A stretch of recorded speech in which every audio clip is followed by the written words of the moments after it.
काय राहणार एवढी. मी आज तिथं 30 ते 35 वर्ष झाले राहते गावातली काही यात्रा होती. गावातल्या यात्रेच्या दिवशी मी काही जम्पिंग लावलं होतं. जम्पिंग माझी तोडफोड ही गावातल्यांनी केली, सगळ्यांनी केली. मी जितकी माणसाची नावं धरली की आता ही माणसं अशी करायला लागलीत. मी केस जी माझी होती ती सरकारात मी दाखल केली. ते आता माणसं अशी करायला लागले ती ज्याने बी आम्हाला साथ देत आहे त्याच्या मागं बी ती मारायला धावायला लागले ती. आणि आणखी माझा नवरा तर आज महिना झाला आहे घराकडं फटकूनच देणं झालेत. माझ्या लेकराबाळांचं कुत्र्यागत हाल मी महिना झाला घरात मी थांबून नाही. महिना झाले माझे लेकराबाळांचं वनवास चालले. ते नवरा माझा कुठं बी जरी दिसला ना तरी हे मारून तोडून टाकणार आहे. ती नवऱ्याला माझ्या का जिवंत सोडणार नाही. सरकारानं आम्ही जी ही घेतलं होतं कोरेगावातनं बंदोबस्त, तर मला काय देऊ बंदोबस्त कसा भेटतो या.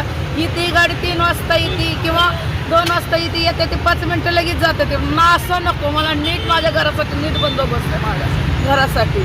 बस माझं एवढंच मागणं आहे. उपोषणाला कशासाठी बसला? उपोषणाला मी एवढ्यासाठी बसली या का माझ्या घरावर अन्याय झाला या ना. अन्याय झाला माझं जी मी केलं होतं पोटासाठी जम्पिंग, माझं जम्पिंग फोडतोड करून टाकली या गावकऱ्यांना.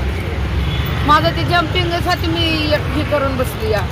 आणि दुसरं तर एक मला त्या गावाकडनं कुठली मदतच नाही. आणि तिसरं तर एक मी तिथलीच राहणारी कायमची असून त्यांनी काय दाखवून दिलंय, त्यांनी काय दाखवून दिलं की ही इथली राहतीच असं त्यांनी दाखवून दिलंय. आणि माझं तर तिथलंच रेशनिंग कार्ड आहे, माझं तिथलंच पॅन कार्ड, माझं आधार कार्ड ही सगळं मला तिथलंच आहे. मतदान कार्ड हे सगळं तिथलंच आहे. तर ही ह्यांनी काय दाखवून दिलं की ही बेकायदेशीर ही राहती या.